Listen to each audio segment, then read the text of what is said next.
রাধে রাধে, আমি সুদীপ্ত। আজকে ভিডিওর মধ্যে কথা বলবো মার্চ মাসে যে গ্রহণ লাগছে সেটা কবে, ডেট কবে, সূতক সময় কখন, কি করা উচিত, কি করা উচিত নয়। আসো তা আমরা জেনে নিই। গ্রহণ লাগবে 3 মার্চ মঙ্গলবার সকাল। এটা হলো এই বছরের প্রথম চন্দ্রগ্রহণ। এই গ্রহণের সূতক সময় শুরু হবে সকাল 6টা 20 থেকে সন্ধ্যা 6টা 50 অবধি এই গ্রহণের সূতক সময় থাকবে। সূতক সময় এটা। গ্রহণ লাগবে 3 মার্চ মঙ্গলবার দুপুর 3টা 20 থেকে সন্ধ্যা 6টা 50 অবধি গ্রহণ থাকবে। গ্রহণের সময় খাওয়া দাওয়া করা একবারেই উচিত না। কেন? গ্রহণের সময় আশপাশে অনেক ব্যাকটেরিয়া ঘোরাফেরা করে, যা আমরা খালি চোখে দেখতে পারি না। এই জন্য খাওয়া দাওয়ার মধ্যে ব্যাকটেরিয়া ঢুকে থাকে। এই জন্য গ্রহণের সময় রান্নাবাড়ি করে রাখা উচিত না।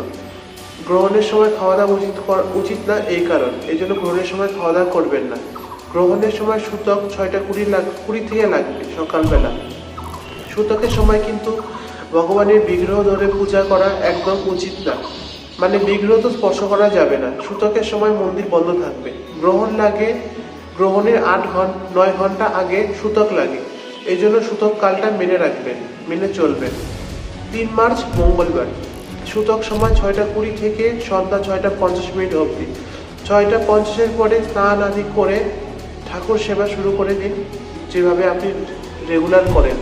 আর গ্রহণের সময় বেশি করে নাম জপ করবেন, দান করবেন।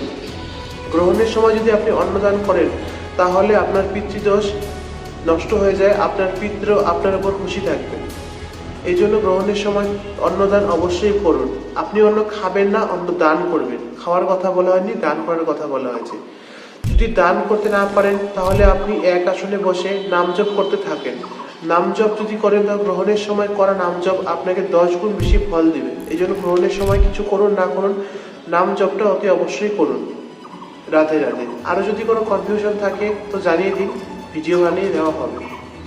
রাধে রাধে।